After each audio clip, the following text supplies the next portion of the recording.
tema kali ini yang akan dibahas adalah mengenai the power of identity dengan judul Who Am I? Siapa sebenarnya saya? Apakah kalian sudah mengenali diri sendiri atau jangan-jangan orang lain lebih kenal sama kamu? Gitu. Sebenarnya kenapa kok kita ngebahas hal ini menjadi pembahasan yang paling pertama di antara yang lainnya? Karena kita menyadari bahwa anak muda zaman sekarang yang menjadi permasalahan utama adalah adanya krisis identitas, tidak mengenali diri sendiri, tapi lebih banyak mengenali orang lain. Dan hal ini menjadi bahaya ketika kita tidak mengenali diri sendiri, gitu. Nah, kenapa sih kita membahas tentang ini? Ada 3 alasan sebenarnya, karena kita harus sadar bahwa mengenali diri sendiri itu menjadi penting, dan yang kedua, bagaimana mengetahui kekuatan yang ada di dalam diri sendiri itu akan menjadi hal yang sangat luar biasa apabila kita bisa mengembangkan dan mempromosikan yang lebih luar biasa dari apa yang kita miliki itu. Dan yang ketiga adalah bagaimana kita menggunakan kekuatan pada diri sendiri itu untuk menyebarkan kebaikan kepada yang lainnya. Dan nanti yang akan menjelaskan hal ini tentang Who Am I ini adalah Mbak Kalis Mardiasih. Beliau adalah penulis 2 buku, yakni Berislam Seperti Kanak-Kanak di tahun 2018 dan juga Muslimah yang diperdebatkan pada tahun 2019. Mbak Kalis ini akan menjadi trainer kalian semuanya, Indonesian Young Peacemakers 2020, selama 5 bulan nanti. Jadi konten-konten kalian akan didampingi secara sepenuhnya sama Mbak Kalis, dan satunya ada Mas Indra. Tapi untuk yang pertama kali, kita akan bertemu dengan Mbak Kalis. Nah, siapa sebenarnya Mbak Kalis ini? Mbak Kalis ini mempunyai beberapa pengalaman profesional. Yang pertama, beliau menjadi media kreatif tim for Indonesian Women Ulama Congress. Beliau juga pernah menjadi researcher and campaign manager for Indonesia Rumah Bersama Project by Gus Durian National Networks. Terus yang ketiga, beliau ini adalah National Trainer for Islamic Gender Issues and Digital Media Writing for Fahimna Institute and Aman Indonesia. Beliau juga National Trainer for Peace and Digital Media Literacy for Sekolah Damai Project by Wahid Foundation. Beliau juga National Trainer for madingsekolah.id by Ma'arif Institute. Dan juga Content Editor for buku Tanya Jawab Islam dan Toleransi bagi Rohis published by Wahid Foundation. Yang terakhir, beliau juga berpengalaman menjadi Trainer of Gender Equality Issues for Teens for Unala. Nah, ada beberapa training yang relevan dengan kegiatan ini dan juga conference dan online coursework. Beliau pernah mengikuti kegiatan Digital Literacy Training by YouTube Indonesia and Twitter Indonesia. Beliau juga pernah mengikuti Gender in Islamic Framework by Fahimna Institute and Aman Indonesia. Pernah menjadi fellows in Musawah Islam and Gender Equality and Justice Southeast Regional Course by Sisters in Islam in Siberia, Malaysia, Cyberjaya, Malaysia, dan juga pernah menjadi fellows in ICE for Embracing Diversity Program by Japan Foundation Asia Center in Japan. Begitu luar biasa. Kalau saya baca, mungkin sampai besok belum selesai-selesai ya. Mbak Kalis ini, siapa sih sebenarnya nggak kenal sama Mbak Kalis? Artis Indonesia. Saya sendiri juga mengidolakan Mbak Kalis nih, apalagi kalian kan. Mungkin ada yang baru pertama kali, nanti kalian bisa bertanya-tanya lebih jauh sama Mbak Kalis. Nah, langsung saja saya berikan waktu sepenuhnya dan seluas-luasnya kepada Mbak Kalis selama 1 jam untuk menyampaikan materi tentang the power of identity, who am I, kepada adik-adik semua. Nanti tanya jawab akan ada di sesi terakhir. Monggo, silakan kepada Mbak Kalis. Dipersilakan. Ya. Halo, Assalamualaikum warahmatullahi wabarakatuh. Selamat siang, teman-teman semua yang kita akan bersama-sama nih 5 bulan sampai 6 bulan ke depan. Jadi betah-betah, nanti akan ketemu aku dan Indra gitu ya. Saya Kalis Mardiasih. Dan Indra, besok kita akan bertemu saya akan berduet dengan dia sebagai reviewer konten-konten kalian gitu ya. Tetapi siang hari ini kita akan ngobrolin soal apa sih itu identitas dan apa itu privilege dan kenapa kita harus mengenal identitas diri kita sendiri dan juga bagaimana kita memandang orang lain gitu ya. Karena mengenal identitas diri sendiri dan mengenali masyarakat di sekitar kita itu ternyata sangat berpengaruh dalam cara pandang kita kelak dalam melihat semua hal dalam hidup ini gitu ya. Gimana kita ngelihat isu pendidikan, gimana kita melihat isu ekonomi, gimana kita melihat isu politik, gimana kita melihat isu sosial budaya, itu tiap-tiap orang ternyata berbeda gitu.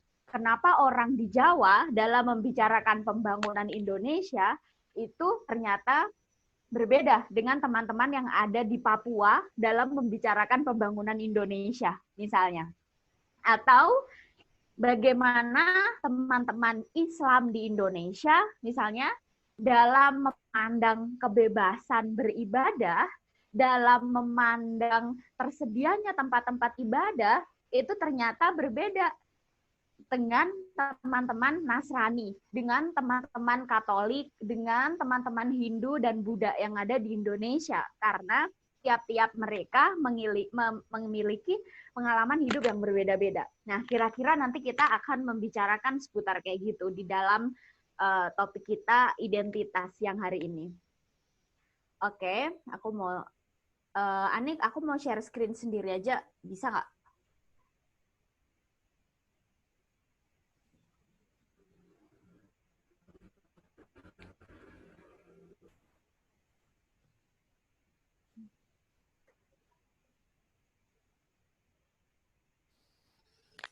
Oke.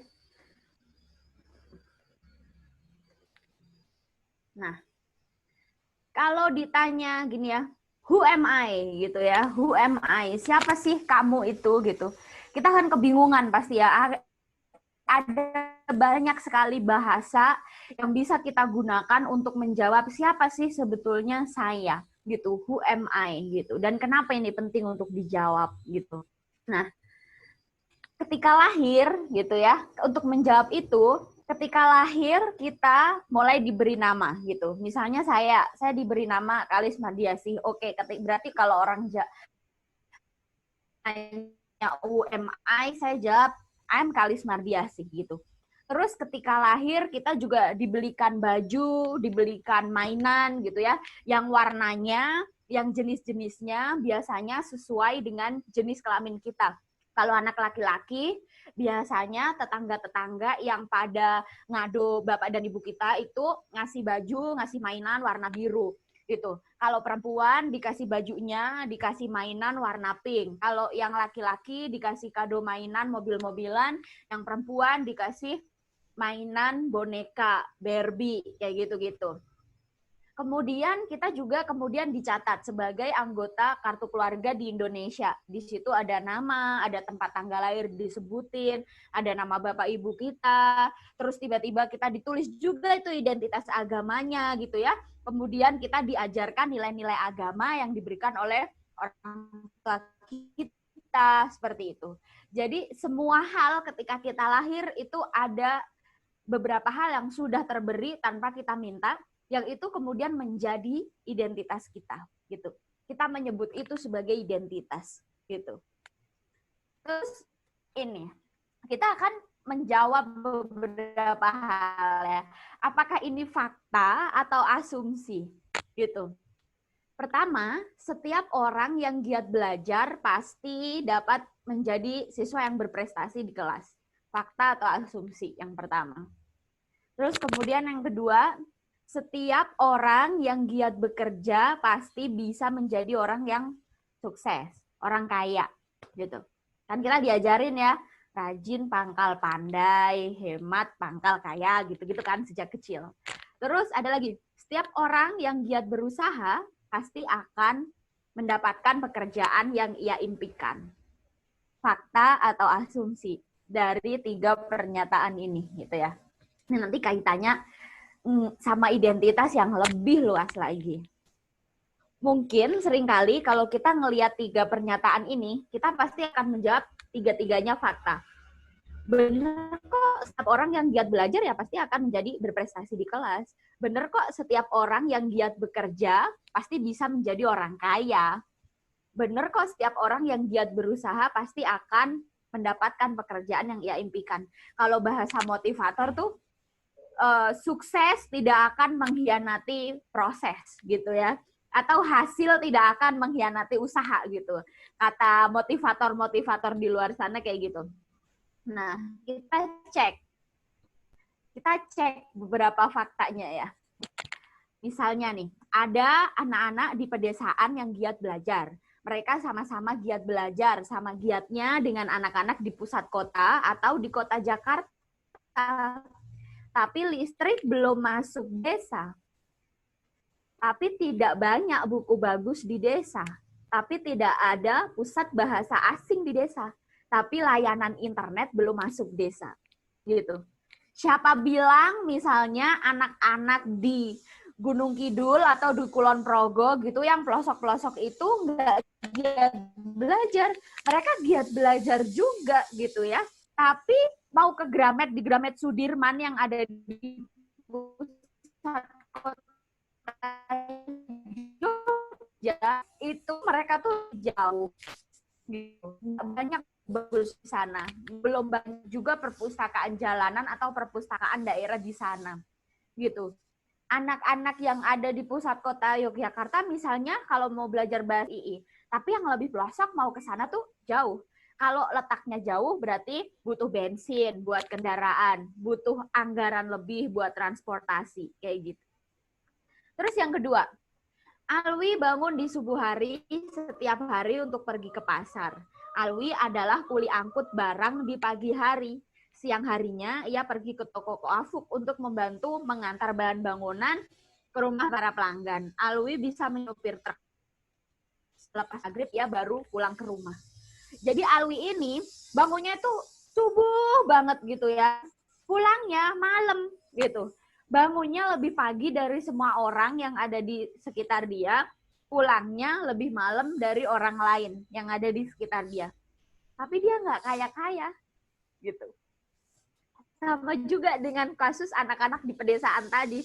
Dia giat belajar, tapi dia nggak sepinter ternyata teman-teman yang misalnya semua yang meraih beasiswa jadi content creator yang ada di Indonesian Young Peacemaker ini gitu. Karena nggak terpapar internet. Terus yang ketiga, Madina sudah 10 kali mengikuti tes penerimaan HRD di hotel yang dia impi-impikan sejak dulu, tapi belum lulus juga. Gitu ya. Jadi dibandingkan dengan yang sebelumnya, ternyata kita bisa bilang bahwa oh ternyata yang tadi belum tentu fakta ya, gitu. Ada orang yang giat belajar tapi ternyata belum tentu pinter. Ada yang rajin banget bekerja tapi nggak kaya-kaya juga, gitu kan. Ada yang sangat giat berusaha tapi juga belum mendapatkan pekerjaan yang ia impikan, kayak gitu. Ternyata di dalam kehidupan yang nyata dan fana ini gitu. Terus ini. Jadi lihat gambarnya ini ya. Jadi di gambar itu ada ini yang sebelah kanan tuh cowok-cowok, yang sebelah kiri itu cewek-cewek. Nah, ini mau lomba lari ceritanya nih. Mau ibaratnya mau mencapai cita-cita yang dia impikan, sama-sama mau jadi pemimpin, sama-sama mau jadi dokter, sama-sama mau jadi arsitek, sama-sama mau jadi sejarawan, sama-sama mau jadi kurator seni tingkat internasional, yang karyanya diakui, yang satu karyanya nilainya ratusan juta misalnya. Tapi dilihat yang sebelah kanan, cowok-cowok, itu mulus aja tuh. Nggak ada apa rintangan-rintangan di depannya. Tapi yang cewek-cewek, ada jemuran, ada mesin cuci, ada meja setrikaan gitu ya. Terus ada dapur dan segala macam gitu. Maksudnya apa? Berarti ini terlahir menjadi laki-laki sama terlahir jadi perempuan aja itu udah beda ternyata. Gitu.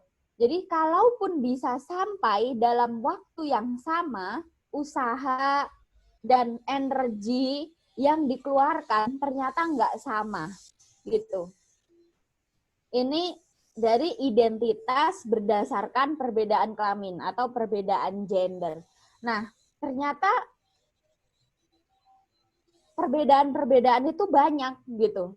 Ada pendidikan, ada latar belakang bahasa, ada abilities, ada penghasilan, ada ras, ada agama gitu ya. Dan itu yang disebut dengan privilege. Jadi privilege adalah hak-hak khusus atau keunggulan-keunggulan tertentu yang dimiliki seseorang secara terberi atau tanpa usaha yang berarti gitu ya. Tapi identitas khusus tersebut itu memberikan jelas dampak dan keuntungan buat orang itu.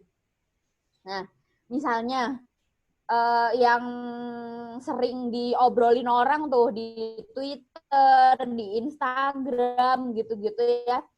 Mau di Ayunda double degree di Harvard dan di satu universitas Ivy League lainnya, ya dia kan privilege gitu. Itu bener apa enggak sih gitu ya? Ya bener gitu. Karena dulu mau di Ayunda itu SMA-nya di Bandung International School misalnya, di sekolahnya tuh terpapar informasi-informasi yang sekolahnya tuh punya sister university yang langsung ke universitas-universitas ternama di Amerika kayak gitu. Beda dengan misalnya yang sekolahnya ada di Solo kota aja belum terlalu, jangan jauh-jauh deh, di sekolah-sekolah negeri yang beda dengan sekolah-sekolah swasta yang mahal misalnya. Jadi itu sudah ada perbedaan informasi tuh di situ. Terus misalnya kalau kita ngelihat ya di TEDx atau di siaran-siaran YouTube, di situ kok jago banget sih bahasa Inggrisnya gitu ya. Nah, misal anak Indonesia dibandingkan dengan anak Indonesia yang asli, yang lahir di Jogja, yang lahir di Solo, lahir di Wonogiri, di Sragen gitu ya, yang bahasanya bilingual, tapi bilingualnya Indonesia sama Jawa Medok ya, yang lahir di Sugihwaras, tadi di Surabaya, segala macem gitu ya, dibandingkan dengan misalnya anak-anak diplomat atau anak-anak yang orang tuanya itu pengusaha internasional yang dia terlahir di luar negeri, misalnya dia lahirnya di UK atau lahirnya di Australia atau lahirnya di New York gitu ya. Sejak kecil dia memang terpapar bahasa Inggris gitu. Sejak kecil biarpun dia anak Indonesia, dia udah jadi native bahasa Inggris. Sehingga ya beda gitu loh. Jadi kamu lahir di Sragen melihat anak-anak yang bahasa Inggris, terus walaupun kamu itu udah les di LIA, terus kemudian di IF, atau mungkin kamu ke Pare selama 2 tahun, tapi tetap aja aksen kamu tuh aksen Sragen, aksen Wonogiri, aksen Boyolali gitu. Nah, itu yang kita bilang bahwa ya kamu nggak punya hak khusus tadi, kamu nggak punya keunggulan-keunggulan yang sejak lahir itu terberi gitu. Terus agama juga gitu. Jadi kalau di Indonesia ya, jadi agama Islam tuh enak banget. Jadi Jawa, jadi Muslim tuh enak banget. Kalian nggak perlu kemana-mana, ibaratnya jalan tuh nggak perlu ketakutan gitu. Saya gitu ya, lagi berjilbab ini gitu, dan yang tidak berjilbab itu jadi minoritas, kita kemana-mana di ruang publik itu aman-aman saja, nggak khawatir akan ada sesuatu yang menimpa kita. Beda dengan teman-teman kita yang misalnya rasnya adalah keturunan Cina misalnya, kemudian dia Kristen gitu ya, yang dari penampilan aja matanya udah sipit gitu, wah nggak bisa ditutup-tutupin gitu. Tanpa dia harus memperkenalkan diri sebagai Cina, orang-orang semua udah tahu kalau lu Cina gitu. Nah, bayangkan kalau Indonesia pas lagi rame gitu, ada demo-demo bunuh Cina, serem banget itu. Kita yang Jawa, Muslim, nggak mengalami kekhawatiran itu, tapi teman-teman yang dia nggak bisa ngapa-ngapain karena matanya udah dari sononya mau dia belok-belok dibelalakin, tetap nggak bisa lebar gitu matanya, gimana coba kayak gitu. Jadi ya begitulah, beda lagi dengan misalnya teman-teman yang lagi dari Indonesia Timur, dari NTT, dari Papua gitu, ketika kuliah di Jogja, ketika kuliah di UI, ketika kuliah di ITB gitu, dia dibully-bully gitu. Bahkan mungkin kita yang udah belajar toleransi pun itu kayak masih bias gitu loh. Jadi kita percaya bahwa warna kulit, bentuk rambut itu pemberian Tuhan. Tapi karena kita tidak terbiasa bertemu dengan mereka, misalnya ketika kita ketemu di Indomaret gitu ya, kita langsung merasa, aduh agak takut nih, kayaknya galak banget gitu. Ya padahal dari sononya muka mereka misalnya tuh tegas gitu. Orang Melanesia tulang pipinya tinggi-tinggi, hidungnya tinggi-tinggi, badannya tinggi-tinggi gitu tuh tegas dari sana. Tapi kita masih menyimpan asumsi-asumsi tentang karakter mereka. Kayak gitu. Nah, nih privilege agama nih, contohnya kayak gini. Menjadi muslim yang mayoritas di Indonesia gitu ya, itu adalah privilege banget. Identitas mohon maaf muslim di sebelumnya. Indonesia tidak ya. Tadi kepencet untuk Mbak Kalis jadi host, bisa kembalikan saya jadi host. Mohon maaf Mbak Kalis, mohon maaf sekali karena ada peserta yang mau masuk. Panik di Bentar. partisipan Mbak. Partisipan, oke. Terus more Iya. make host. Iya. Oke, siap. Yes. Thank you. Terima kasih banyak Mbak Kalis. Yoi. Bisa dilanjutkan. Lanjut ya. Oke. Nah, tadi kita udah ngomongin macam-macam. Bentar. Terus sekarang aku nggak bisa menggeser slide-ku ya. Bisa nggak ini?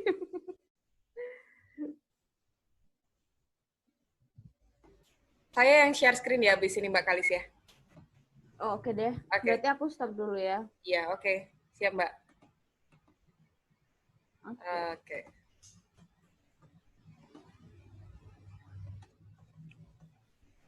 Sudah masuk?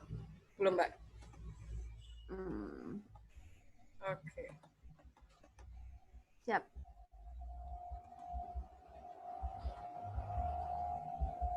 Ini? Ya. Oke. Ya, betul. Enggak, jadi tadi kita udah bahas tentang privilege pendidikan atau privilege informasi itu ternyata beda gitu ya. Berpengaruh terhadap tujuan-tujuan yang akan dicapai seseorang. Terus privilege warna kulit juga udah gitu ya. Terus privilege keturunan bisa juga gitu. Privilege keturunan misalnya sedari kecil, misalnya gini, hampir semua presiden-presiden yang pernah jadi presiden di Indonesia itu orangnya privilege banget gitu. Jadi Gus Dur misalnya ya, kayak Haji Abdurrahman Wahid. Di biografinya atau di banyak buku yang saya baca gitu, Gus Dur itu sangat privilege dan dia mengakui keprivilegean itu. Bapak Dawam Raharjo itu menulis dalam sebuah artikelnya bahwa ketika dulu zaman kecil dia main ke rumahnya Ki Haji Wahid Hashim. Jadi Wahid Hashim itu adalah bapaknya Gus Dur yang waktu itu tuh Menteri Agama gitu. Jadi bapaknya Gus Dur tuh Menteri Agama dan Dawam Raharjo ketika main ke rumahnya ngelihat Gus Dur sejak kecil, waktu tuh umur 8 tahun, 9 tahun itu kacamatanya udah tebel banget dan baca buku-buku yang tebal gitu. Berarti kan sebagai anak Menteri Agama, Gus Dur itu sejak kecil itu terbiasa bertemu dengan tokoh-tokoh yang terkenal gitu ya di ruang tamu rumahnya, juga udah terbiasa tanpa usaha, tanpa harus nabung dulu untuk beli buku, di rumahnya tuh udah banyak buku yang bisa dia baca dan tentunya buku-bukunya tuh berkualitas gitu. Buku politik, buku sosial, buku ekonomi kayak gitu-gitu tuh semua tersedia di perpustakaan rumahnya. Seperti itu. Dan Gus Dur mengakui bahwa itu privilege kayak gitu. Nah, kemudian ini tadi privilege agama. Menjadi muslim yang mayoritas di Indonesia itu privilege karena identitas muslim di Indonesia tidak bermasalah untuk mengakses pendidikan, pekerjaan, migrasi, hak beribadah dan lain-lain. Tapi menjadi muslim di bagian dunia lainnya itu bisa jadi berbeda pengalamannya. Menjadi muslim di India misalnya hari ini sungguh berat. Jadi Islamofobia tuh lagi mengeras, yang mengakibatkan identitas muslim itu justru jadi tantangan yang paling besar karena di India ada kelompok Hindu nasionalis yang hari ini identitasnya itu sedang menjadi mayoritarianisme dan juga sampai ke ekstremisme kayak gitu. Jadi next Ani. Nah, jadi kita akan ngomongin keadilan sosial atau demokrasi gitu ya. ketika kamu punya privilege itu kamu harus ngapain gitu. Nah, konsensus itu apa sih gitu ya? Konsensus itu biasanya ditentukan oleh mayoritas gitu. Dan konsensus itu kadang-kadang kalau udah jadi mayoritas itu berubah menjadi mayoritarianisme gitu. Mayoritas nggak apa-apa, asal kamu nggak otoriter gitu. Misalnya hari ini gitu ya, hari ini itu banyak perempuan yang mayoritas di Indonesia tuh berjilbab, angkanya itu sampai 75%. Yang enggak berkerudung itu berarti sisanya gitu ya, yang muslim gitu.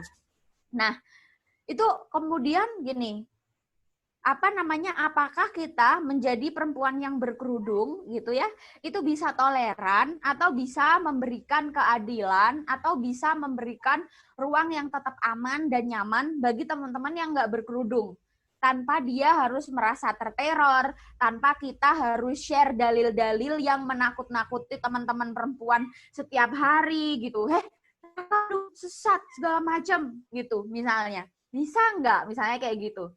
Nah, itu demokrasi gitu. Atau kita waktu itu mungkin teman-teman pernah membaca berita gitu ya, sekolah yang mewajibkan siswi perempuannya berjilbab. Padahal nggak semuanya beragama Islam, misalnya kayak gitu.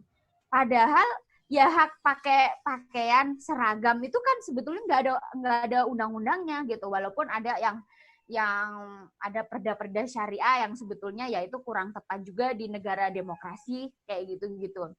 Terus ketika akan menjadi pemimpin gitu ya, di Undang-Undang Dasar 1945 itu hak seseorang, tiap-tiap warga negara untuk berpartisipasi dalam politik, untuk mendapatkan pekerjaan, untuk berserikat gitu ya, itu kan dijamin sama undang-undang. Kalimatnya itu judulnya tiap-tiap warga negara gitu, enggak pakai tiap-tiap warga negara yang agamanya apa, asalnya apa, anaknya siapa, enggak loh.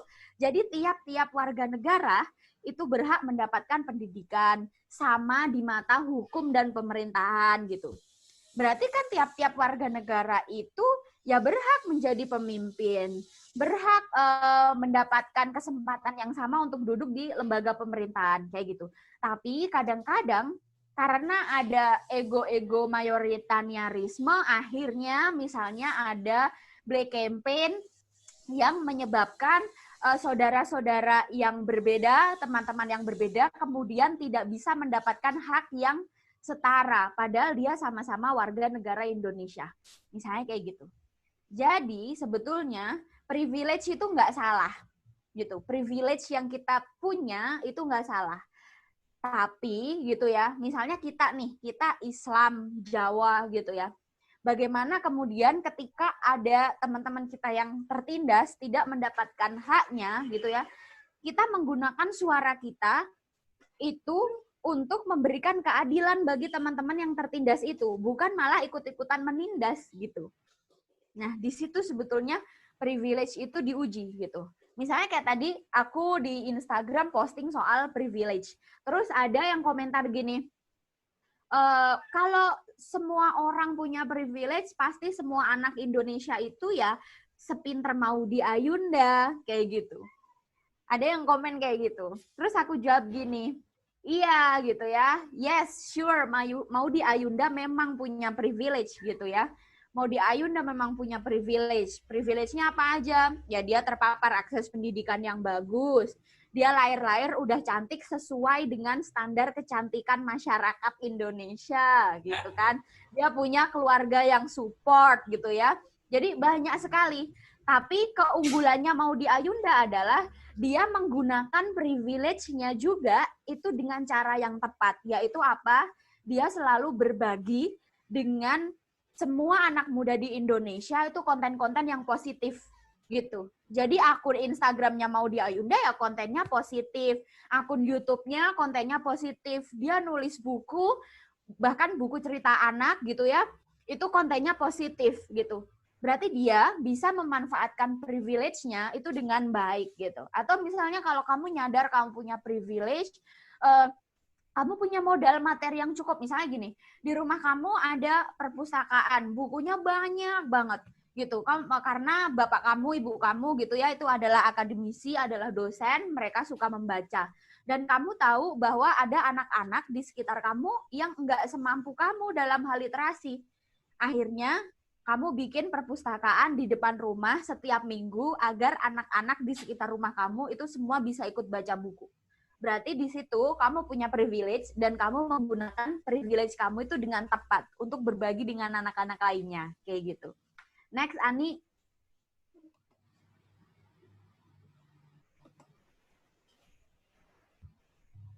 Nah, berarti kayak tadi ya.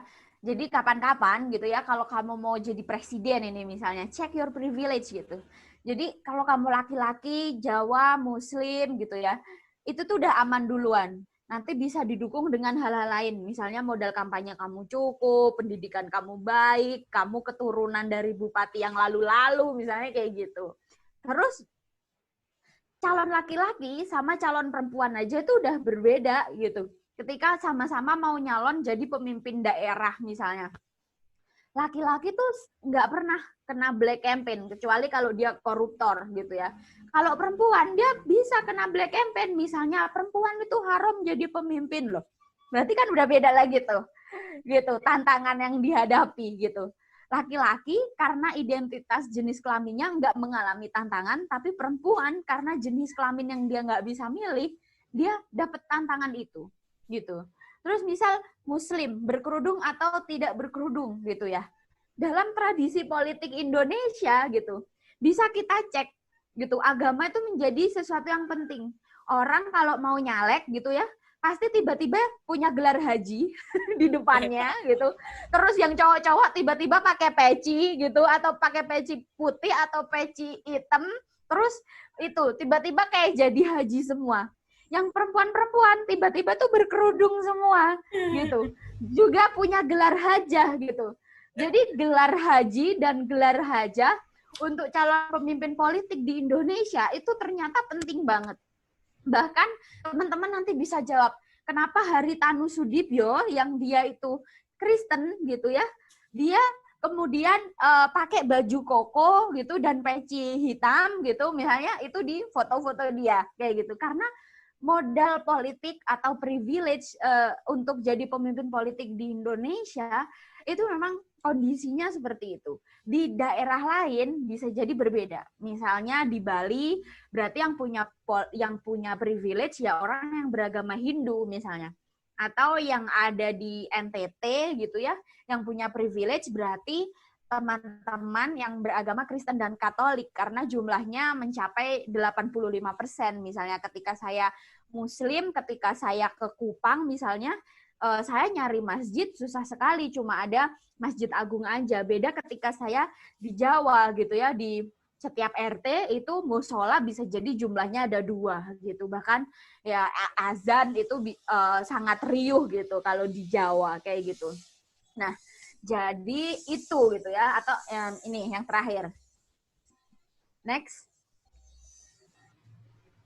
Nih ya, ada kalau ini di ala-ala ungkapan di Amerika itu gini. White privilege doesn't mean your life hasn't been hard. Jadi karena kulitmu putih itu bukan berarti kamu itu nggak pernah susah. Enggak, kita nggak bilang kayak gitu ya. Karena kamu itu cantik gitu ya, misalnya bukan berarti hidupmu itu nggak pernah susah. Enggak kayak gitu. Tapi it means your skin tone is not one of the things making it harder. Tapi kulitmu yang putih itu enggak membuat hidupmu lebih berat dari apa-apa yang dialami oleh orang lain. Kayak gitu.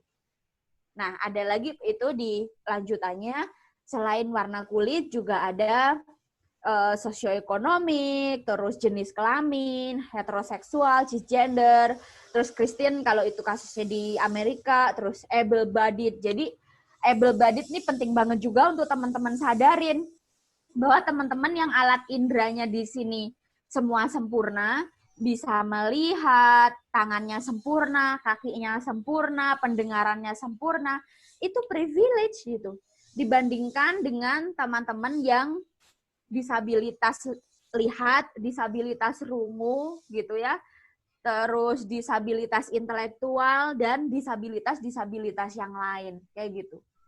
Jadi ketika misalnya teman-teman merasa, aku tuh bisa kayak gini tuh dengan usahaku sendiri gitu, karena aku berjuang dan sebagainya gitu ya. Ternyata orang lain misalnya, kamu menjadi seniman misalnya, kamu jadi konten kreator hari ini udah keren banget, kamu videografer yang keren, karya-karyamu misal di dunia advertising nanti harganya mahal dan kamu merasa itu perjuangan kamu. Tapi ingat, ada orang lain juga yang berjuang dengan sama kerasnya, tapi tidak bisa menjadi seperti kamu, karena misalnya dia disabilitas mata, disabilitas pendengaran, gitu ya, disabilitas tangannya, dan lain-lain, gitu. Jadi sesederhana itu pun, gitu ya, itu udah privilege, kayak gitu. Kayaknya udah cukup ya. Nanti di sesi tanya-jawab akan kita pertegas lagi. Oke, terima kasih banyak Mbak Kalis penyampaian materi yang luar biasa ya. Kadang-kadang kita memang nggak menyadari apa sebenarnya yang kita miliki gitu kan. Padahal kita diciptakan sebagai laki-laki atau perempuan aja itu sudah merupakan privilege ya. Yang bagi orang lain mungkin nggak nyadar bahwa itu adalah penting dan itu berharga. Oke, untuk sesi selanjutnya adalah sesi tanya jawab. Jadi adik-adik yang mau nanya bisa langsung menyalakan mikrofonnya biar nanti bisa dijawab secara langsung sama Mbak Kalis. Adik-adik, ada yang mau nanya atau mempertegas mungkin hal yang kalian pahami namun harus diperjelas lagi? Izan mau ngobrol ya? Mau ngomong ya? Cuman nggak masuk suaranya, Zan. Saya nggak Oke. Silakan perkenalkan nama dan sekolah biar Mbak Kalis tahu. Dan silakan sampaikan pertanyaan ya. Nama saya Aditya dari SMA Negeri 2 Surabaya. Jadi kan Kak Kalis bahasnya tentang privilege. Nah, tapi privilege itu sendiri awal mulanya tercipta itu dari mana? Menurut kakaknya. Oke, terima kasih Iman. Radit ya, panggilannya Radit. Saya panggilnya Iman. Oke, terima kasih Radit. Mbak Kalis mau dijawab langsung atau ditampung dulu pertanyaannya? Oh, boleh. Langsung juga nggak apa-apa. Oke, dijawab langsung biar. Jadi pertanyaan Radit seru ya. Jadi dia nanya privilege itu asalnya dari mana? Asalnya dari ya manusia secara sejarah belajar gitu ya. Jadi manusia itu hari ini, manusia yang tahun 2020 sama manusia yang tahun 1950 aja udah berbeda gitu. Manusia tahun 1950 sama manusia tahun 1800 saja udah berbeda. Manusia tahun 1800 sama manusia abad kelima beda. Sama manusia sebelum abad Masehi beda gitu.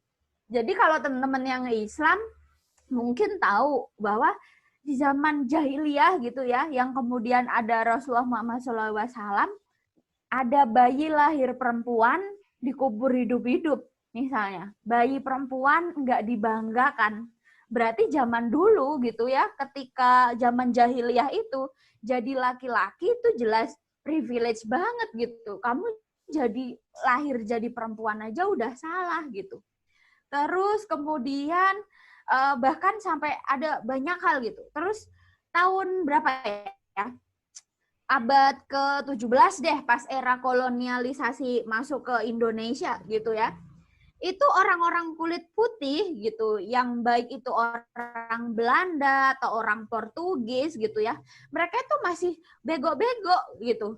Merasa bahwa hanya karena kulit mereka putih, mereka kemudian berhak untuk menjajah manusia lain karena mereka merasa superior dan menganggap manusia kulit berwarna itu bisa mereka perlakukan sebagai budak gitu ya. Ya era perbudakan yang dari zaman sebelum Masehi sampai abad ke-17 saja era kolonialisasi di Indonesia berarti kan masih ada perbudakan tuh kayak gitu. yang sampai sekarang bahkan masih ada colorism istilahnya atau warnaisme, bahwa orang-orang yang kulitnya terang itu merasa rasnya gitu ya atau warna kulitnya tuh lebih tinggi dari mereka yang kulit berwarna. Kayak kita aja misalnya tadi saya cerita, walaupun kulit saya sawo mateng gitu, ngelihat teman-teman yang dari timur yang lebih dark skin gitu, itu kita tetap merasa bahwa kita yang lebih superior gitu.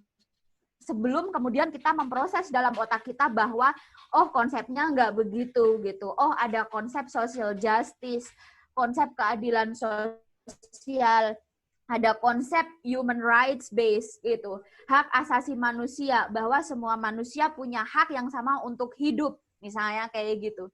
Dan konsep human rights atau hak asasi manusia yang memberikan hak-hak dasar bahwa manusia tuh boleh hidup, semuanya nggak boleh dijajah dan segala macam, itu kan baru aja di awal abad ke-19 gitu.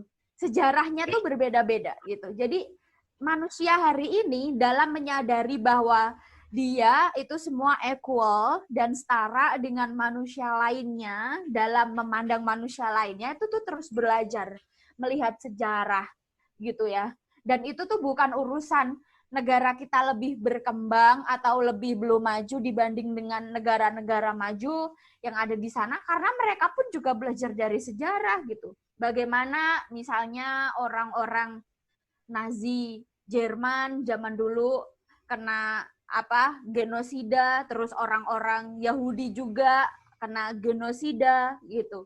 Terus bagaimana orang-orang Amerika yang hari ini merasa keren untuk make America great again gitu ya, merasa menjadi warga Amerika asli, padahal mereka itu migran pendatang juga yang sebetulnya melakukan banyak sekali genosida kepada orang-orang Amerika asli yang sebetulnya kulitnya gelap. Atau bagaimana orang-orang Australia hari ini misalnya merasa memiliki tanah Australia padahal dulu dia juga genosida orang-orang aborigin gitu. Dan dia misalnya merasa bebas melakukan itu karena memandang manusia yang punya bentuk tubuh yang berbeda dari dia, warna kulit yang lebih gelap dari dia itu lebih nggak keren dibandingkan dia, kayak gitu. Tapi kita hari ini ada di tahun 2020, kita udah ada konsep human rights base, kita tahu itu, terus kita punya social justice, tiap-tiap negara merdeka, bahkan Indonesia di dalam konstitusinya, itu dia ada kalimat penjajahan di atas dunia harus dihapuskan, konstitusi kita pembukaan indah banget sih gitu ya. Dan itu kita belajar dari situ, kayak gitu. Oke. Iman ada yang mau ditanyain lagi atau sudah cukup? Oke. Izan tadi mau nanya, silahkan. Terima kasih, Mbak Kalis. Kita lanjut ke pertanyaan selanjutnya. Izan masih nggak masuk ya suaranya ya. Oke, Izan sudah menyampaikan pertanyaannya di kolom chat. Saya coba bacain ya, Zan. Mau nanya relevansi antara privilege sama politik dinasti itu apa ya? Gitu. Mikrofonnya nggak masuk. Gitu. Gimana Mbak Kalis? Silakan. Iya, tentu saja privilege-nya adalah kalau di dunia politik itu kan yang paling penting sebetulnya modal utama itu kan keterkenalan ya. Jadi karena politik demokrasi kita itu nyoblos, terus orang-orang yang awam itu kalau nyoblos itu kan pasti yang dipilih itu yang paling familiar sama dia, muka dia yang paling familiar, terus namanya yang paling dikenal kayak gitu. Nah, itulah kenapa misalnya partai-partai itu senang mendekati artis-artis gitu ya. Sekarang kan ada banyak tuh artis-artis yang jadi anggota DPR, kayak gitu-gitu. Kenapa gitu ya? Ya karena keterkenalan itu memang modal yang penting untuk politik gitu loh. Jadi kalau dibilang privilege-nya apa? Ya orang-orang yang misalnya ya, orang-orang semua tahu bahwa dia anaknya presiden, berarti ya itu privilege banget karena dia udah dikenal duluan. Misalnya ada calon bupati di daerahmu gitu ya, dia anaknya dari bupati yang sebelumnya. Ya privilege banget karena orang-orang tahu, kemudian ya orang-orang kenal bahwa itu udah anak bupati yang sebelumnya. Kayak gitu. Jadi ya ya begitu, dikenal itu, sedangkan orang-orang lain yang nggak terkenal gitu ya, misalnya ada calon lain yang dia tiba-tiba datang dari mana gitu, dari pelosok, yang belum pernah muncul di media gitu ya, nggak pernah dapat spotlight gitu, sebetulnya dia kader partai yang rajin misalnya, tapi selama ini nggak pernah dapat spotlight karena dia no one, dianggap mungkin tapangnya nggak menarik, cara bicaranya nggak menarik, dan sebagainya gitu, terus dia sama-sama nyalon gitu. Ya dia nggak privilege gitu. Padahal dia sama-sama melakukan usaha yang sama dalam kaderisasi, misalnya kayak gitu. Oke, siap. Terima kasih Mbak Kalis. Kita lanjut ke pertanyaan selanjutnya. Abdul Rozak ya, tadi mau nanya, silakan bisa nyalakan mikrofonnya. Assalamualaikum warahmatullahi wabarakatuh. Jadi saya bisa agak kenceng dikit. Jadi saya mau tanya Kak, nama saya Muhammad Abdul Razak, biasa dipanggil Abah. Saya mau tanya, kan privilege orang kan berbeda-beda ya Kak. Nah, itu bagaimana cara kita menyikapi orang-orang yang privilege-nya berbeda-beda dan maksudnya gini, bagaimana sikap kita menyikapi orang yang mempermasalahkan privilege-nya? Seperti seperti kalau nggak cantik nggak dihargai, seperti itu. Itu bagaimana sikap kita untuk menyikapinya, Kak? Terima kasih. Oke, terima kasih pertanyaannya, Rozak. Bisa dijawab langsung, Mbak Kalis. Jadi di sini posisinya sebagai orang yang merasa orang yang berprivilege itu harus memperlakukan orang lain nih.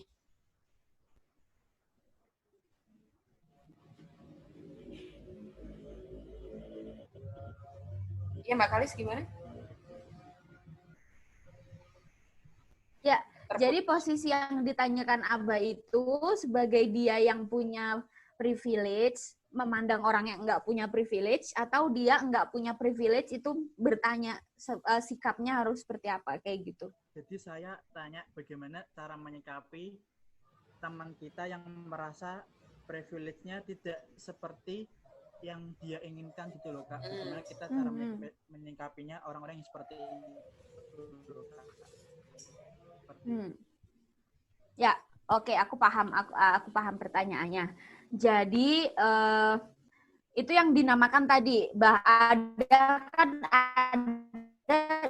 di masyarakat itu sebetulnya ya belum tentu benar juga, tapi itu adalah nilai-nilai tradisional dan nilai-nilai lama yang terlanjur mapan, yang terlanjur dipercayai dalam masyarakat itu. Misalnya tadi ya, seolah-olah kalau mau sukses itu ya harus cantik gitu misalnya. Susah deh kalau nggak cantik kalau mau sukses. Ada yang bilang bahwa kalau kamu cantik, 80% urusan hidup kamu itu sudah terselesaikan. Ada juga yang kayak gitu kan. Nah, gimana nih kita dengan kita yang biasa-biasa aja kayak gitu ya.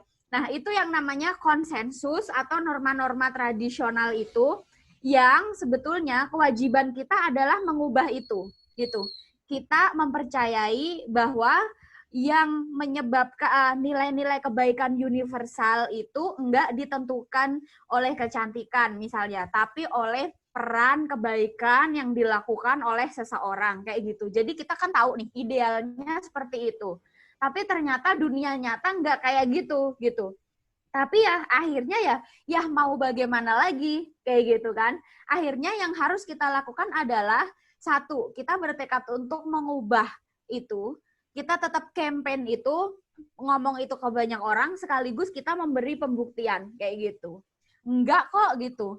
Hal-hal yang misalnya untuk berprestasi itu nggak ditentukan oleh kecantikan, untuk jadi leader nggak ditentukan oleh kecantikan, misalnya. Untuk dapat rasa kepercayaan publik di banyak bidang nggak ditentukan oleh kecantikan, misalnya. Untuk menjadi profesi-profesi yang kita impikan nggak ditentukan oleh kecantikan, misalnya kayak gitu ya. Jadi walaupun tantangannya tentu saja besar gitu, kamu harus memelihara api percaya dirimu tuh dari kecil sampai gede itu bener-bener kalau kamu nggak percaya diri tuh bener-bener terhempas lah di dunia yang kejam ini gitu.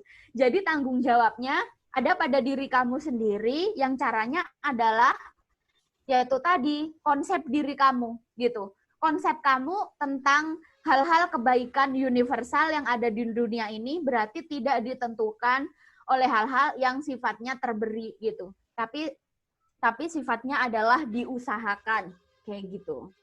Jadi kita sendiri yang harus memelihara energi, kepercayaan diri, juga tentu saja bikin kolektif gitu. Agar orang lain juga berpikiran sama seperti kita, ya kita harus berjumpa dengan banyak orang lain yang mempercayai nilai-nilai yang sama seperti apa yang kita percayai. Oke, jelas ya, Razak ya. Ini menarik sebenarnya. Ini banyak ya yang ada di sekitar kita bahwa ngerasa nggak jadi apa-apa. Aku mau nambahin nih. Ini boleh, khusus Mbak, yang untuk kecantikan gitu ya, misalnya. Okay. Kenapa sih kenapa nilai-nilai kecantikan itu di dunia ini sangat mapan gitu ya? Karena tentu saja dipengaruhi oleh yang namanya industri kecantikan gitu.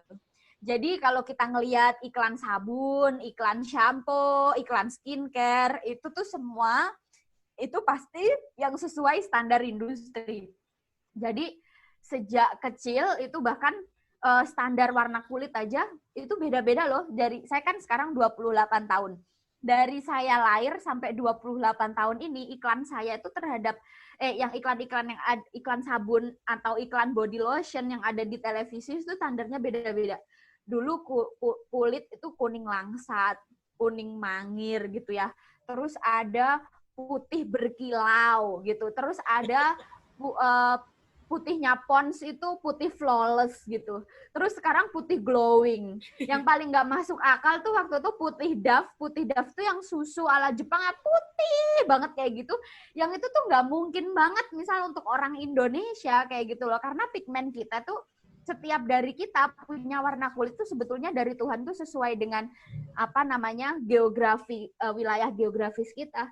Kita kalau punya kulit putih yang sama kayak orang New Zealand atau kayak orang-orang di belahan dunia yang lain, itu malah berbeda gitu. Karena kita di daerah tropis, bisa jadi kita kena kanker kulit, merah-merah, terbakar itu kulit yang pigmennya tipis-tipis kayak gitu. Maka dari itu pigmen kulit kita ini tebel-tebel gini gitu. Karena kita di wilayah tropis mataharinya galak-galak kayak gitu. Jadi yang perlu kita kuasai adalah ya kita punya ilmu pengetahuan itu gitu. Kenapa sih misalnya melatih logika kita gitu ya untuk mempertanyakan banyak hal di sekitar kita. Kenapa sih warna kulitku ini misal hitam kayak gitu. Bahkan ya ada banyak hal yang nggak masuk akal loh di industri kecantikan, misalnya produk pemutih selakangan perempuan kayak gitu. Karena mereka kebanyakan ngelihat film biru gitu ya, ngelihat industri bokep bekerja, dan kok semuanya nih putih-putih memancar ya selakangan ini. Di room ini kok semua selakangannya ini busik ya kayak gitu ya. Jadi kemudian ada obat-obat yang nggak masuk akal yang bertujuan untuk menginclongkan itu kulit selakangan itu.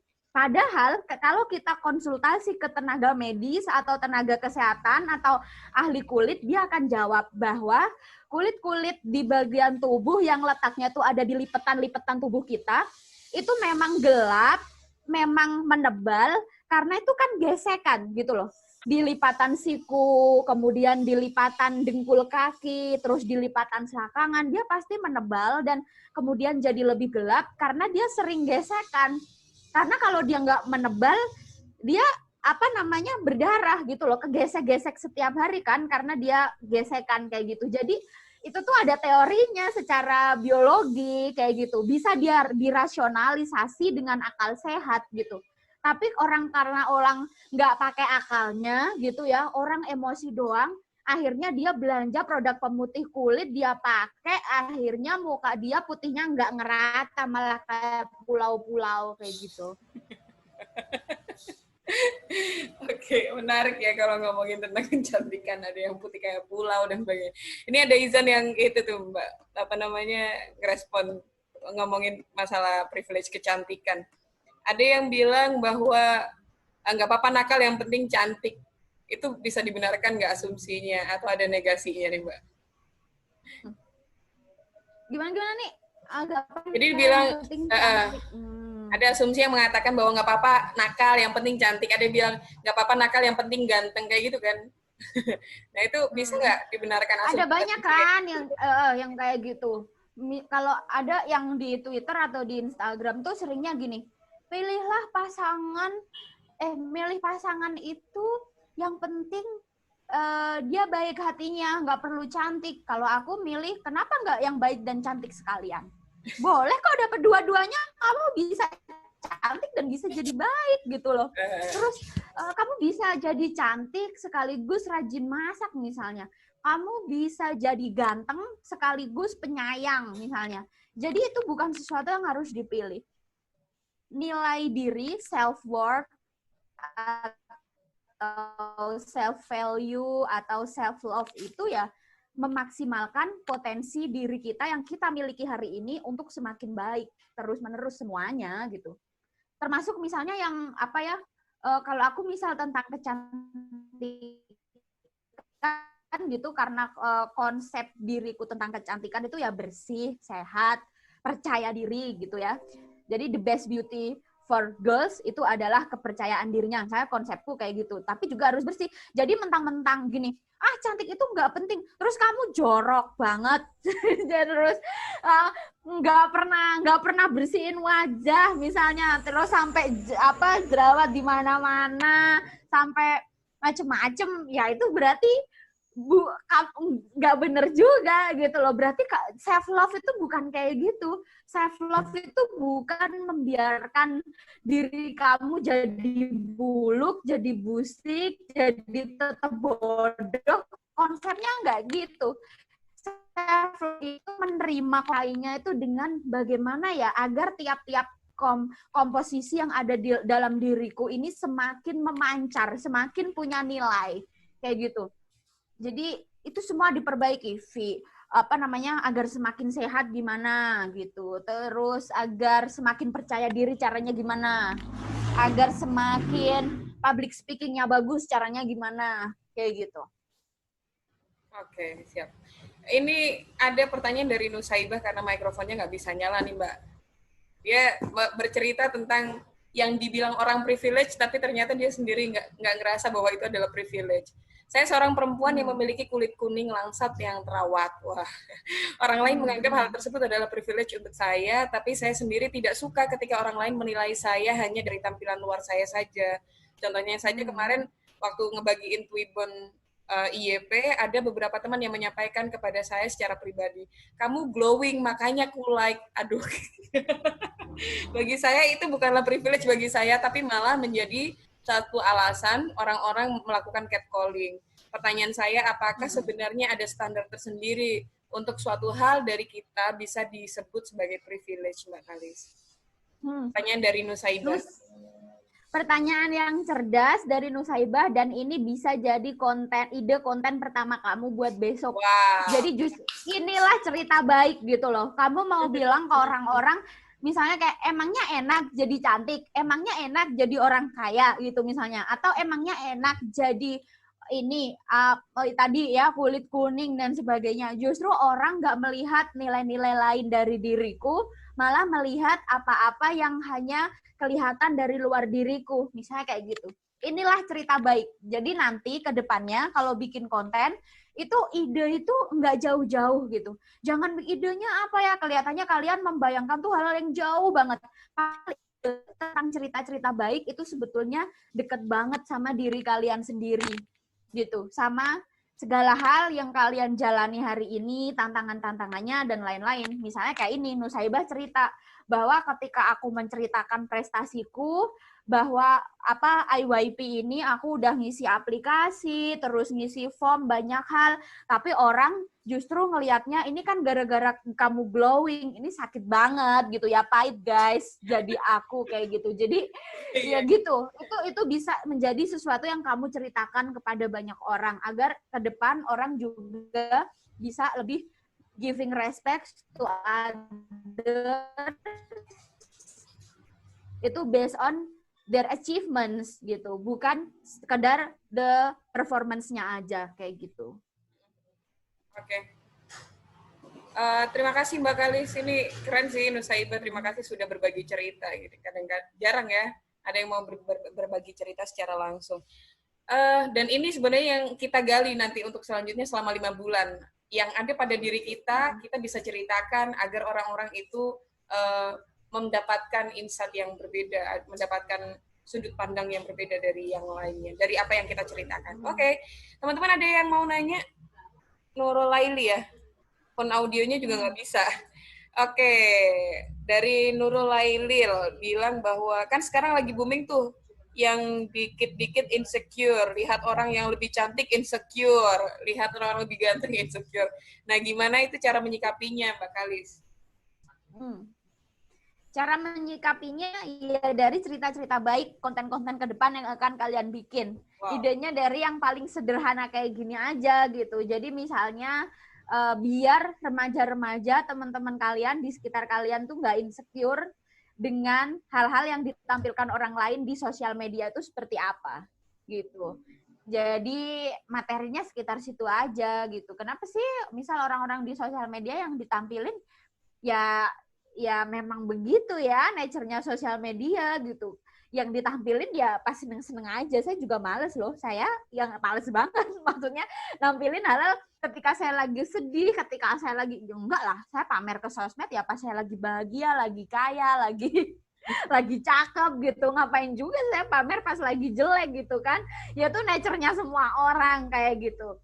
Berarti ya itu yang harus kamu kampanyekan ke anak-anak remaja hari ini gitu. Misalnya bahwa ya sebetulnya kamu bisa campaign, bisa menceritakan hal-hal lain, misalnya selain kamu bisa loh mengkampanyekan hal lain selain misalnya update story, geleng-geleng kepala sambil benerin poni, I wake up like this, misalnya kayak gitu. Jadi tuh misalnya kayak yang jadi bisa banyak hal deh cerita yang kalian yang akan dibagikan ke teman-teman. Oke, menarik. menarik. Ada yang lain mungkin yang mau bertanya atau mau berbagi cerita tentang privilege yang dimiliki tapi sebenarnya tidak seperti itu yang sudah dilakukan sama Nusaibah nih. Soal insecure tentang social beauty standard, bahasa jurnal ilmiahnya sih kayak gitu. Standar kecantikan masyarakat, bahasa Indonesianya biasanya yang digunakan itu tuh banyak banget loh yang nggak terungkap. Misalnya aja kalian nggak tahu kan kalau selebgram itu atau model-model itu ya kalau berat badannya naik setengah on aja mereka itu stres loh. Jadi kadang-kadang dimarahin sama coachnya, sama manajernya kayak gitu-gitu, harus banget jaga makan dan sebagainya tuh naiknya baru 1 on loh, baru 5 on gitu. Apalagi kalau kamu gitu ya dalam 2 minggu tiba naik 2 kilo kayak gitu. Jadi ada banyak hal yang orang di sosial media tuh ngelihatnya secara instan, pencapaian aja, achievement-nya aja, padahal prosesnya di balik itu tuh nggak dilihat kayak gitu. Oke, ini ada Nur dari SMA 8 ya, mau nanya. Raise hand. Oke, silakan Nur, nyalakan mikrofonnya. Assalamualaikum warahmatullahi wabarakatuh. Waalaikumsalam warahmatullahi wabarakatuh. Jadi gini Kak, menurut saya kan dari tadi banyak yang bahas tentang privilege, masalah fisik, kecantikan, kegantengan, dan lain-lain. Dan menurut saya privilege yang paling berpengaruh itu adalah income, atau misalkan kekayaan, keuangan. Di situ kita bisa dapetin baik dikenal orang secara luas, kita bisa dapetin kecantikan tersebut, misalkan merawat diri dengan skincare, yaitu dari duit itu sendiri. Dan tentu saja salah satunya kita bisa mendapatkan pendidikan. Nah, beberapa orang yang memiliki basic selain income, misalkan dia cantik, tapi terus dia juga memiliki jiwa yang giat belajar, pekerja keras, tapi di situ dia berasal dari keluarga yang memiliki income yang sangat rendah. Jadi dia bahkan untuk menyentuh pendidikan saja tidak bisa. Misalkan kita sebagai orang yang ada di posisi bukan di mereka, bagaimana cara kita membantu mereka? Kalau misalkan kita ada di posisi mereka, bagaimana kita cara menyikapinya itu sendiri? Terima kasih. Oke. Silakan Mbak Kalis. Jadi gini, privilege tuh nggak salah. Kamu nggak salah lahir-lahir langsung jadi kaya, nggak salah. Kamu nggak salah lahir-lahir udah cakep tuh nggak salah. Kamu nggak salah lahir-lahir itu langsung jadi anak pejabat, itu nggak salah juga. Itu nggak bisa kamu tolak. Poin dari privilege adalah kamu justru harus menyadari itu dan menerima itu, bahwa hak-hak khusus ini terberi dan ada dalam diri saya. Dan dengan hak-hak khusus dan keunggulan yang saya miliki, itu tidak saya gunakan untuk menindas. Tapi saya gunakan untuk berbagi kepada orang lain yang nggak punya hak-hak khusus atau keunggulan-keunggulan itu. Gitu loh. Misalnya, kalau kamu cakep, terus kamu ngebully teman kamu yang jelek, itu berarti kamu songong. Gitu. Itu masalahnya di situ. Kalau kamu anak orang kaya, misalnya, ya kayak di sinetron-sinetron Indonesia lah, kamu berangkat naik mobil sama sopir, terus di tengah jalan, misalnya kayak di sinetron Indonesia banget, ada yang berangkat naik sepeda, terus ini bekas hujan, terus mobilnya kamu cipratin, bak gitu, anak miskin ya, kayak di film-film Korea zaman dulu gitu, kayak di Meteor Garden, di Boys Before Flower, ketika tokoh utamanya ngeledekin si cewek yang miskinnya kayak gitu, nah itu kamu songong dengan privilege kamu, gitu.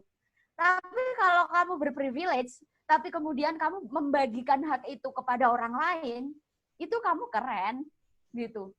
Kamu nggak, karena kamu misalnya kayak apa namanya, sekarang kan lagi pandemi tuh, terus ada banyak berita, ada kafe-kafe yang ngasih akses wifi gratis kepada adik-adik kita, bahkan dikasih teh anget gitu, biar teman-teman pelajar itu bisa belajar di kafenya dia, yang rumah-rumahnya itu nggak ada wifi, kayak gitu. Jadi itu bagus, dia menyadari bahwa dia ada privilege, terus kemudian dia membagikan ruang kepada orang lain. Jadi privilege atau hak-hak khusus yang dia miliki itu tidak digunakan untuk menindas orang lain. Kayak gitu. Jadi nggak salah kamu jadi cakep, lahir-lahir cakep tuh nggak salah, alhamdulillah gitu. Jangan menyalahkan diri sendiri malah ya. Aduh, aku dapat begini nih gitu kan. Akhirnya malah nggak berkembang gitu. Nur, ada yang mau ditanggapi? Noni, kebalik ya, panggilannya siapa sih? Saya lupa. Sudah cukup? Sudah, Kak. Okay. Oh iya, itu tadi kalau misalnya kita ada di posisi si dia yang memiliki itu income-nya sangat kurang, kayak menyentuh pendidikan aja nggak bisa, itu gimana? Yang kata orang nggak punya privilege gitu ya? Iya, yang dalam artian income-nya terutama. Ya, sama juga. Berarti ya kamu menyadari bahwa kamu nggak punya privilege apa namanya soal modal material gitu ya. Ya berarti kamu harus berusaha lebih banyak dari orang lain. Justru kalau kamu menyadari itu lebih awal, kamu sadar. Sehingga kamu lebih awal juga dalam berusahanya gitu. Dulu saya juga gitu. Saya sadar bahwa bapak saya nggak punya banyak uang gitu waktu itu buat saya kuliah. Akhirnya ya kemudian saya menyadari itu, menerima itu, tidak saya gunakan agar saya patah semangat atau apa. Saya belajar lebih rajin biar dapat akses beasiswa. Saya belajar lebih rajin biar dapat akses networking. Saya nanya-nanya kepala sekolah, ada nggak organisasi alumni yang bisa bantuin saya lanjut sekolah, misalnya kayak gitu. Jadi menyadari keunggulan kita, sebaliknya kekurangan kita lebih awal, itu sama-sama bagus. Biar kita bisa punya persiapan untuk work next, kayak gitu. Oke. Ya, menyadari apa yang kita miliki atau kekurangan kita lebih awal itu penting. Biar kita tahu what to do next gitu ya. Akmal, selanjutnya ini ada pertanyaan lagi.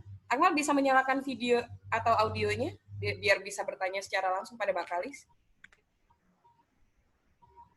Akmal?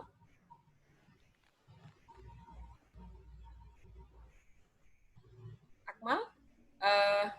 Oke. Langsung saya bacain aja. Sebenarnya pertanyaan hampir sama ya, sama yang ditanyain sama Nur tadi. Bahwa gimana kita agar privilege yang kita miliki itu baik di masyarakat, namun tidak menjadikan beban bagi kita gitu. Dan agar natural apa adanya. Karena kebanyakan ingin orang pada tahu, padahal aslinya berbeda. Ini kalimat yang terakhir agak membingungkan. Tapi intinya sebenarnya bagaimana privilege yang kita miliki itu baik di masyarakat, tapi nggak menjadi beban pada diri kita sendiri.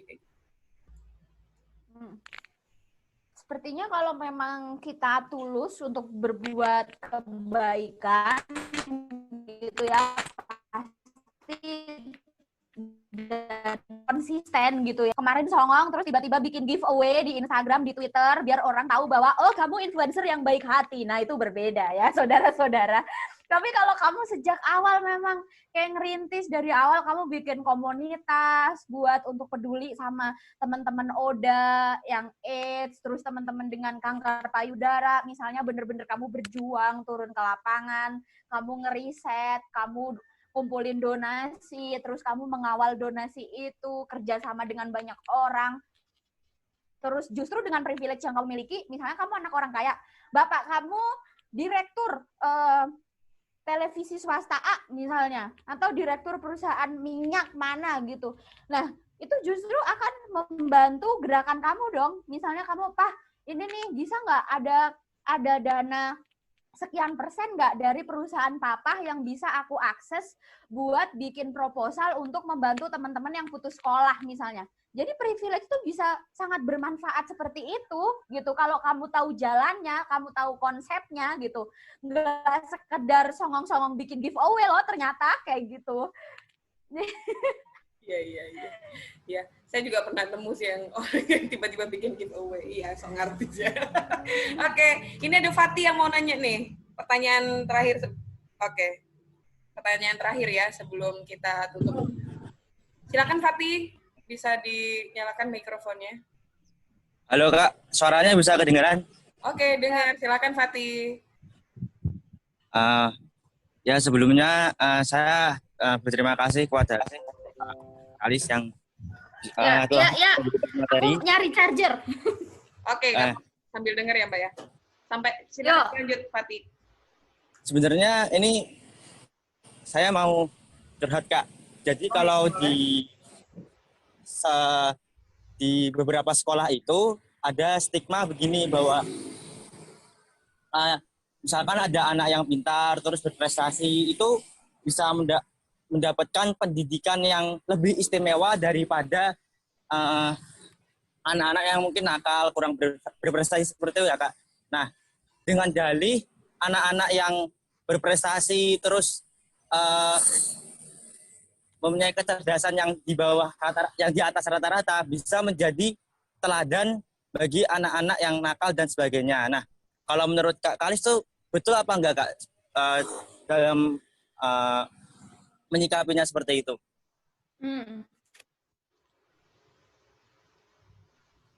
Ya. Oke. Jadi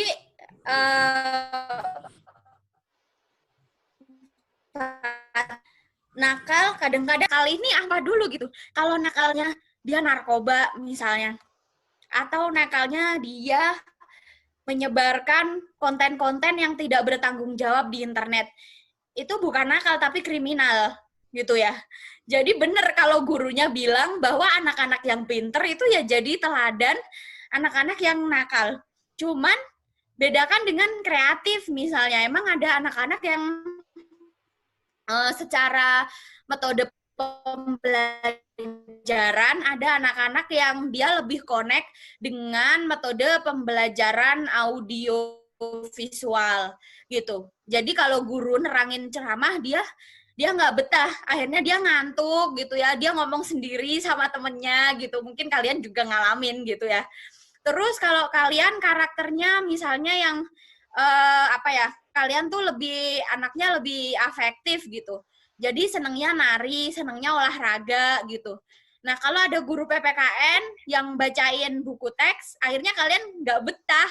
Jadi ya itu nggak nakal loh. Kadang-kadang itu kayak memang sistem pembelajaran di sekolah kita ternyata nggak bagus dan nggak support buat tipe-tipe siswa yang ada di kelas dan yang punya karakter yang berbeda-beda gitu. Maka dari itu kalau sekolah mahal, sekolah swasta itu biasanya dia punya metode pembelajaran yang keren dengan fasilitas-fasilitas yang support gitu. Jadi audio visualnya bagus, terus metode pelajarannya macem-macem, ada games, ada segala macem, pokoknya yang terus diselingi pakai misalnya musik lah atau apalah ice breaking dan sebagainya, pokoknya yang biar siswanya tuh connected to the learning activity gitu. Jadi bener kok, misalnya kalau apa namanya dibanding-bandingkan itu ya nggak apa-apa, maksudnya jadi ya bener lah, misalnya kalau orang yang berprestasi itu selalu jadi role model buat mereka yang nggak berprestasi,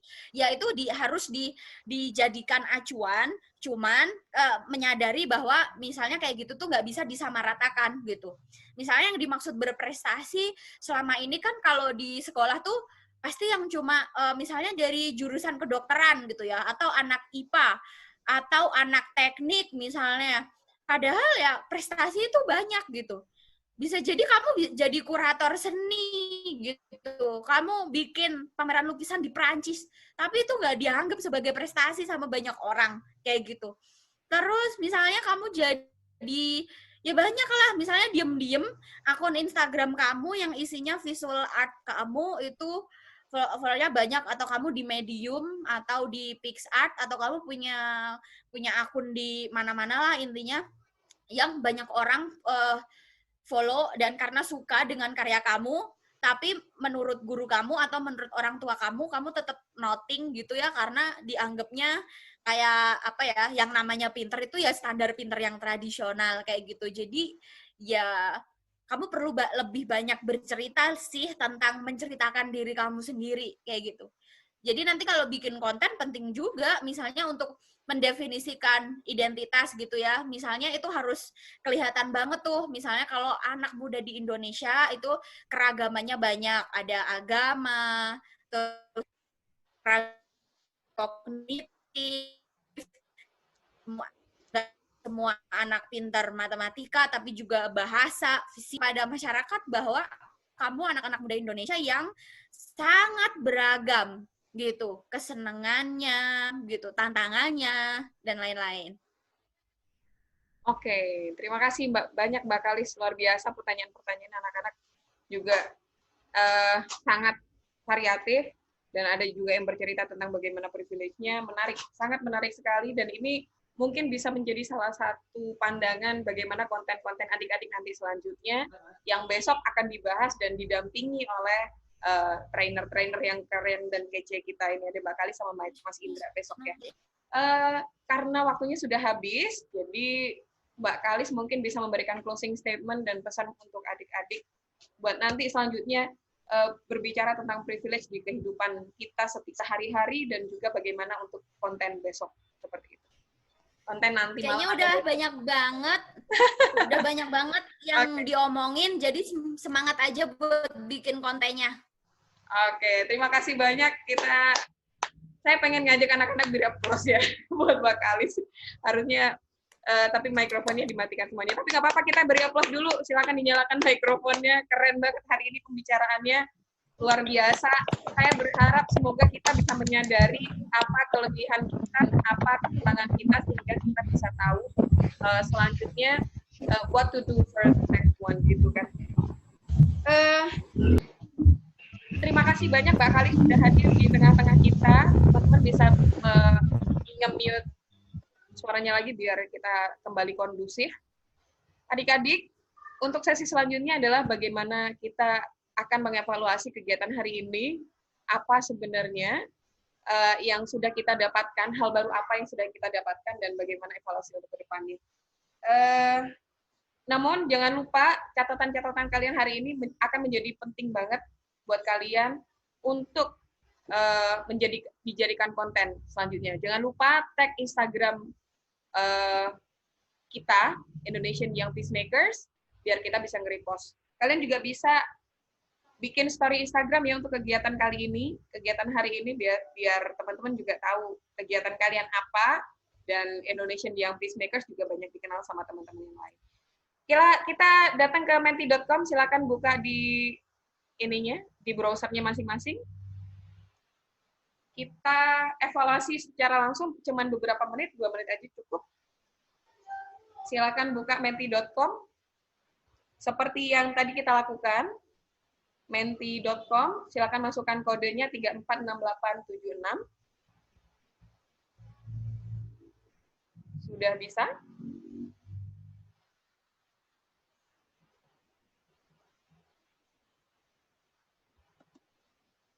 Halo? Adik-adik sudah bisa masuk ke menti.com-nya? Sedang proses ya, bentar. Oke.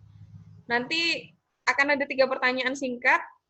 Seberapa seru kegiatan hari ini dan hal baru apa yang kamu dapetin? Sama terakhir bagaimana evaluasi kegiatan selanjutnya. Oke, silakan masuk ke menti.com ya sudah. Nah, oke. Sudah masuk? Seru banget, seru, nggak seru banget, nggak seru, biasa aja. Ternyata macam-macam ya. Oke. Sudah semuanya? Kalau sudah, mari kita bergeser ke yang selanjutnya.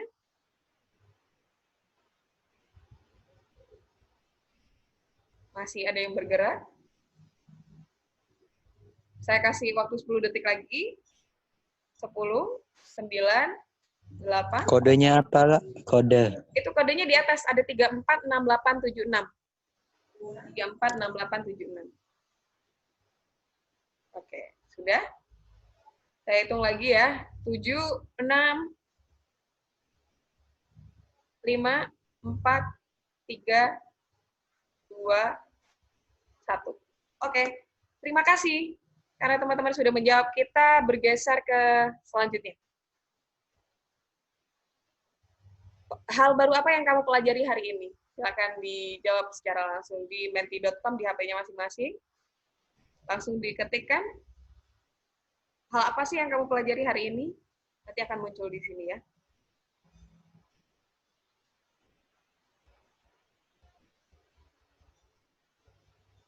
Sudah ada yang masuk? Belum? Menyadari keunggulan atau kekurangan kita lebih dulu adalah awal yang baik. Wah, oke. Privilege gimana sih nulisnya ya Allah? Kalian lucu banget sih. Privilege nanti ya, cari ya. Seberapa penting privilege dan seberapa pentingnya bersyukur. Bisa berevaluasi tentang pengenalan diri, tentang bagaimana cara kita mengetahui privilege kita, dan bagaimana memanfaatannya. Jadi tahu apa privilege yang kita miliki, realizing more on how much I am privileged. Oke, wawasan yang baru dan pola pikir baru.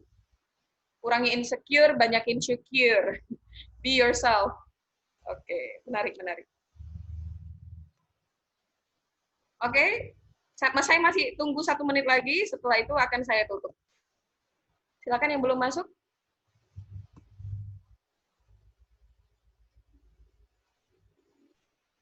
Oke.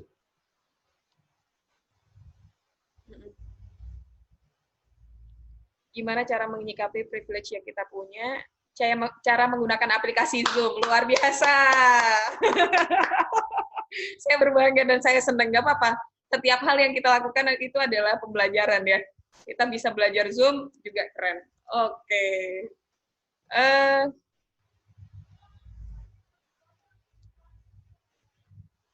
Apalagi? Sudah? Banyak hal yang saya pelajari, salah satunya tentang oke. Sudah ya? Saya hitung sampai 10, kalau sudah kita tutup. 10, 9, 8, 7, 6, 5, 4, 3, 2, 1. Oke, terima kasih banyak. Ini evaluasi kegiatan hari ini ada yang terakhir. Ada slide yang terakhir nih. Berikan masukanmu agar kegiatan ke depan lebih baik, karena kita bakalan 5 bulan.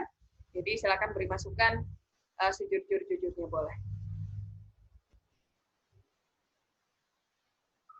Langsung dimasukin? Belum ada yang masuk? Atau nggak ada yang masukan? Boleh, harus ada dong. Kok nggak ada yang masuk sih? Kalian nggak mau ngasih masukan? Ayo dong. Atau lagi ngetik? Semoga jaringannya mendukung, amin. Ini doa kita semua ya. Saya tadi juga jaringannya agak lelet. Yang lain? Tidak ada masukan?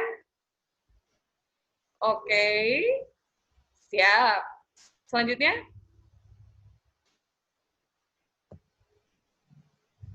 Udah mencari cacatnya tapi nggak tahu di mana. Keep it up aja, Kak. Oke. Nyari cacat ya.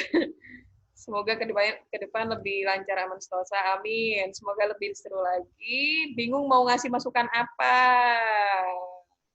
Oke.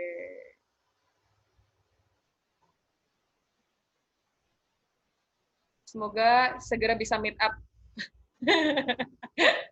Ya, semoga ini doa kita semua ya. Ketika materi dikasih alunan lagu, Kak, biar nggak boring. Wow, kayak radio aja ya nanti. Oke, bisa kita pertimbangkan.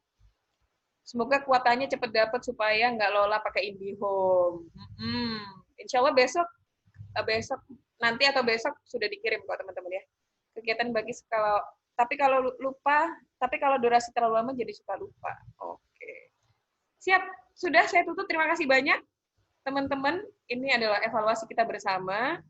Jadi semoga kegiatan kita ke depannya selama 5 bulan akan lebih baik dan lebih baik lagi. Dan sebelumnya mari kita foto bersama. Silakan nyalakan videonya. Kita pasang wajah yang paling cantik dan paling ganteng dengan standarnya masing-masing. Dengan bukan standar iklan ya, mohon maaf. Saya menyebut cantik dan ganteng itu bukan standar iklan atau standar yang ada di TV.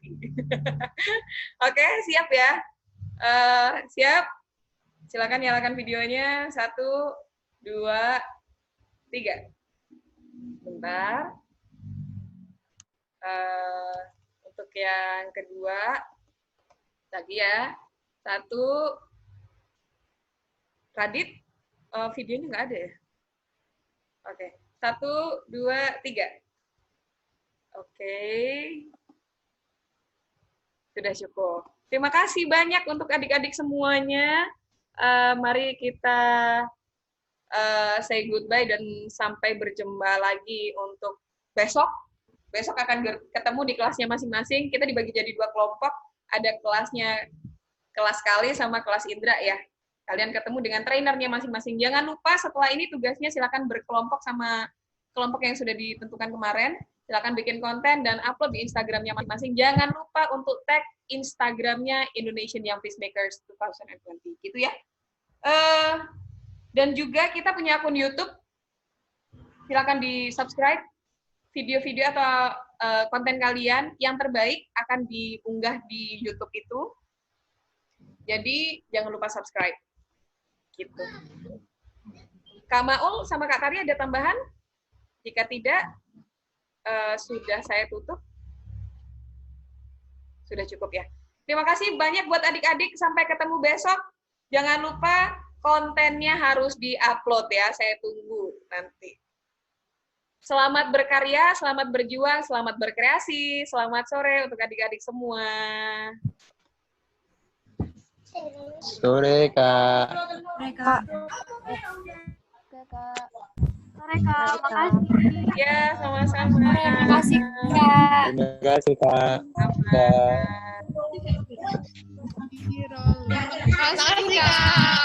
Makasih, Kak. Sama-sama. Sampai ketemu besok.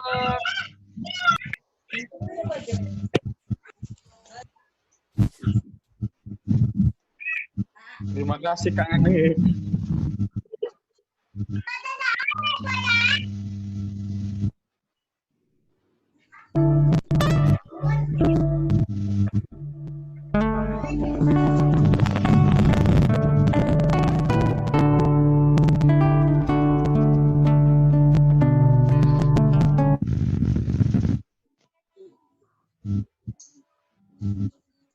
Live aja ini.